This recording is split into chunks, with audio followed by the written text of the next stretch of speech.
3. Hello everyone, a very warm welcome to the so-called yoga world. Though it has always been a yoga world and will be the same until eternity. But the way the past 6 months has made us feel about what a yoga world actually is, I don't think so. Anything else in the past has given us such an experience. Not many people must be aware of this term. So for them, the term yoga stands for volatility, uncertainty, complexity, and ambiguity. There is no great agno than being an untold story inside of you. Talk about whatever it is that you are going through to someone who understands you. It does not need to be whom you have known for the longest, otherwise, finding a therapist would be difficult. Now, just close your eyes for a minute and analyze these four terms. Ask yourself if you went through a turmoil of what these words indicate the past 6 months. I'm sure none of you would be able to say a straight no. Somewhere or the other, we have all went through this. Now let me connect you with these four terms. Volatility is basically something which keeps on changing with different rate and magnitude. Uncertainty. Uncertainty is the lack of predictability of the future events that impact us and our future goals. Complexity is the existence of multiple factors that influence an element in a way that creates confusion. Ambiguity is just a lack of clarity and when things seem to be blurred all around. So altogether, a yoga world is something that keeps on changing, thereby creating a sense of confusion and uncertainty for its fellow beings. But it is often observed that people are reluctant about the changing world. But have you ever thought, why is it so? It is because people are afraid of being chained to their age-old beliefs. Those truths held them scared for a long time. Besides, we accept to have a growing and developed world to live in with our age-old beliefs. People with mental illness have no more weird stories than anyone else in our community. It is an unfair stigma that has been given to people with mental illness for decades, and because of its people are degraded from getting much needed help they deserve. I assume you would not ask me what the weirdest story about people with diabetes or heart diseases are, right? Mental illness is a disease of brain. Cardiac is a disease of heart. Diabetes is a disease of the endocrine system. No difference. A person with mental health issue is just like a kid lost at a crowded place. The only difference is that kids don't know much, so they don't know what to do, whereas an adult, even though they know way too much, they don't know what to do. Change is the only permanent thing in nature. The one who understands and implements these things in one's life is the ultimate winner. Now, if I consider myself 6 months past what I plan to be, 6 months past what I plan to be, 6 months down the line, I'm completely different what I am today. I'm sure this must be the case with everyone. Understanding the mind of the person who is suffering from mental health problems is tough. If you have been through or are going through a mental turmoil, listen to it. This hits you suddenly in the middle of a day, or you're surrounded by friends, or a sun is out, but something is not right. There is a feeling, a very uncomfortable feeling, in your mind. In the pit of your stomach, you want to leave and go somewhere which is dark and quiet. You are being consumed by your own thoughts, so dark and so horrified. You are afraid this is winking you from inside out. But what can you do? Suffer? That's what many of us do and did. But sometimes the suffering gets too much. You can't handle the darkness that's pulling you into the internal abyss. And you decided the one way to stop the darkness is to join it and your own life. Suicide, simple as that. A neighbor in the hometown lost his life to suicide. I sent, it sent us and all the friends and families into a cage. We felt trapped. We felt deep inside us. This is horrible. Uh, that's how suffering feels. The constant feeling of being trapped and not being able to do anything to stop it. That's how people with mental illness feel constantly. Fear eats us our inside. Always, we are nothing but bones. Fear controls us. Fear puts us on the autopilot mode and does whatever it wants. That feeling you have in your pit of the stomach when you're about to do something that makes you nervous, right? That's how anxiety feels. It's how living with a mental illness feels. It runs our life and we can't stop it. Admitting it to someone that you have a problem is probably the hardest thing to do. Do you remember the part when I mentioned a neighbor I lost to suicide? Well, her name was Nisha, but her friends and family used to call her Nishu. Nishu was obsessed, scratch, and dedicated to one direction. They kept not only her happy, but everyone happy. Their music helps people physically, mentally, and spiritually. Nishu also told me before she passed that one direction was the only thing keeping her going. Now, you might ask, where am I going with this? Well, what I am trying to do here is get One Direction to notice Nishu's story. Get them to talk about mental health and let people, especially young adults, to realize that they are not alone in this battle of mental illness. No matter what the illness, no matter how lonely you seem, no one is ever alone. Now for me, there was a basketball match or a basketball tournament that has to take place on the middle of February. Somehow it was postponed to March. I had been preparing it, putting all myself to strenuous schedule, surviving my next important event and into utter performance. Because of it, my priority took the first step, flight up the stairs that might have put me to pedestals of fame or echoes of applauses, extinguishing such wonderlands and dream empires, admitting my continuous hard work, forgetting times, shoulds, calls, and means, found spaces in my vanity. But that was secondary. The year put me in the cattle of opportunities, but also burned the wing of the candle. The tournament was not going to take place this year.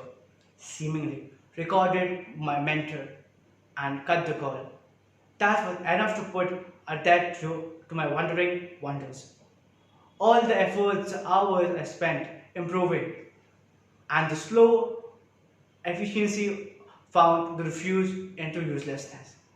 That started my main weakness. With the pandemic halt, I leaked myself to depression, me not being able to move a step forward to accomplish my dreams was an immense cause of stress. I had so many questions in my mind, like why is this happening to me? Why is my year getting wasted like this?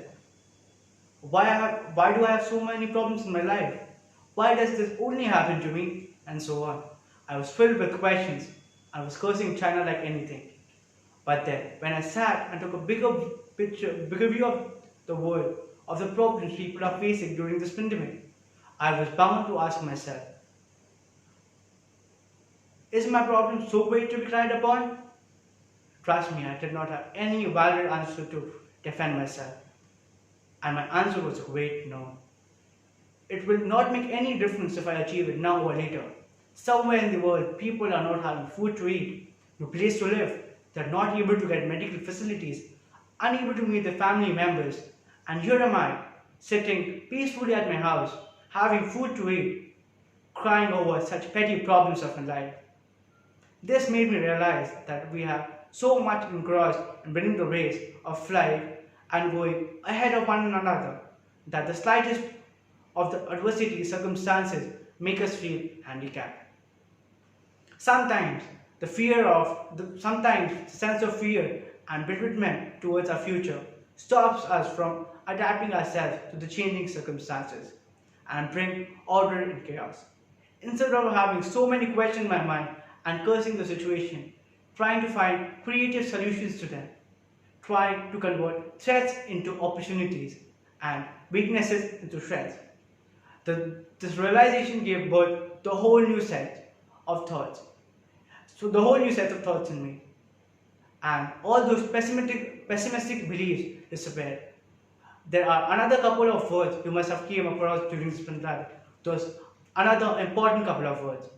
Mental health. Before this pandemic, many of us did not even know that any such thing existed. But past few months made us realize the importance of mental health. It is nothing but an emotional, psychological, and social state of mind. It is how we feel, think, and act. Also, how we handle stress related to others and make choices apart from the casualties caused by COVID crisis. Thousands of people lost their lives as they suffered mentally during this pandemic. The fear of getting affected, the fear of getting separated from the family, not being able to pursue their goals, etc., create anxiety and not so easy survival. But unfortunately, people define mental stress and depression as unable to meet their family, unable to meet their friends as they often used to, not go for shopping, not able to hang out with their loved ones, so on. Take a moment and think about it. Are these things for called mental illness? Do you think hangouts are much more important than the lives of people who are forced to see empty stomachs? Instead of complaining, we should be thankful for our blessings. In this time, it is natural to feel low, isolated, and monotonous.